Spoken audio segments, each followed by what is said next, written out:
Hello friends, welcome to unique flowers with Viji. അപ്പം ചോറിനൊക്കെ side dish ആക്കാൻ പറ്റുന്ന ഉരുളക്കിഴങ്ങിൻ്റെ ഒരു ഐറ്റം ആയിട്ടാണ് കേട്ടോ ഇന്ന് വന്നിരിക്കുന്നത്. വളരെ പെട്ടെന്ന് ഇത് ഉണ്ടാക്കിയെടുക്കാനും പറ്റും, എന്നാൽ ഭയങ്കര ടേസ്റ്റുമാണേ. അപ്പം ആദ്യമായിട്ട് എൻ്റെ ചാനൽ കാണുന്നവർ ഒന്ന് സബ്സ്ക്രൈബ് ചെയ്ത് സപ്പോർട്ട് ചെയ്യണേ. പിന്നെ നിങ്ങളുടെ ഫ്രണ്ട്സിനും ഫാമിലിക്കും ഒക്കെ ഈ വീഡിയോ ഷെയർ ചെയ്ത് കൊടുക്കുകയും ചെയ്യണേ. അപ്പം നമുക്ക് എങ്ങനെയാണ് ഉണ്ടാക്കുന്നതെന്ന് നോക്കാം. അതിനായിട്ട് ഞാൻ ആദ്യമായിട്ട് ഇവിടെ ഒരു 3 ഉരുളക്കിഴങ്ങ് എടുത്തിട്ടുണ്ട്. ഇതൊന്ന് തൊലിയൊക്കെ കളഞ്ഞ് ചെറിയ ചെറിയ ക്യൂബ്സായിട്ട് അരിഞ്ഞെടുത്തിട്ടുണ്ട്. ഇനി അതിലേക്ക് ഒരു പകുതി സവോള സ്ലൈസായിട്ട് അരിഞ്ഞത് ചേർക്കുന്നുണ്ട്.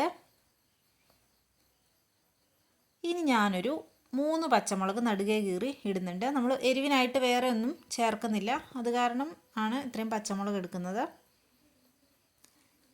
ഇനി ഒരു 1/2 ടീസ്പൂണോളം മഞ്ഞൾപ്പൊടി ചേർത്ത് കൊടുക്കാം. ഇനി ഇതിനാവശ്യത്തിനുള്ള ഉപ്പും കൂടി ചേർക്കാം. കൂടെ തന്നെ കുറച്ച് കറിവേപ്പിലയും കൂടി ഇട്ട് കൊടുക്കാവേ.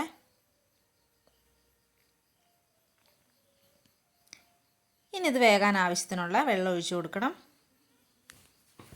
നമുക്ക് ഒരുപാട് കുഴഞ്ഞു വരുമൊന്നും വേണ്ട. ഇനി ഇതൊന്ന് മൂടി വെച്ച് കുറച്ച് നേരം വേവിച്ചെടുക്കാം. ഇതപ്പം നന്നായിട്ട് തിളച്ച് വന്നിട്ടുണ്ട്. ഇനി നമുക്കിത് തുറന്ന് വെച്ച് തന്നെ വേവിക്കാം. ഇത് ഒരുപാടങ്ങ് കുഴഞ്ഞു പോവാനായിട്ട് പാടില്ലേ.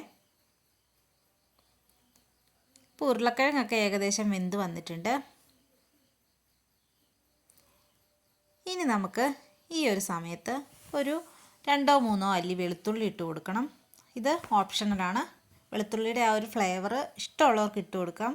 നമ്മളിത് എണ്ണയിൽ മൂപ്പിച്ചിട്ടൊന്നും അല്ല ഇടുന്നത്. അതിനുശേഷം അത് ആ വെളുത്തുള്ളി ഒന്ന് വെന്ത് വന്നതിന് ശേഷം നമുക്കതിലേക്ക് കുറച്ച് പച്ച വെളിച്ചെണ്ണ ഒഴിച്ചു കൊടുക്കാം. എന്നിട്ട് ഈ ഉരുളക്കിഴങ്ങ് നന്നായിട്ടൊന്ന് മിക്സ് ചെയ്യണം.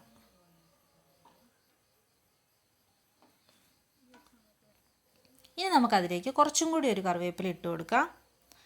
ഓൾറെഡി നമ്മൾ കറിവേപ്പില ഇട്ട് കൊടുത്തിട്ടുണ്ട്, എന്നാലും ലാസ്റ്റ് ടൈമിൽ കറിവേപ്പില ഇടുമ്പം അതിൻ്റെ ഒരു പ്രത്യേക ഒരു ഫ്ലേവർ നമുക്ക് കിട്ടും. അങ്ങനെ നമ്മുടെ സൈഡ് ഡിഷ് ഇവിടെ റെഡി ആയിട്ടുണ്ട്.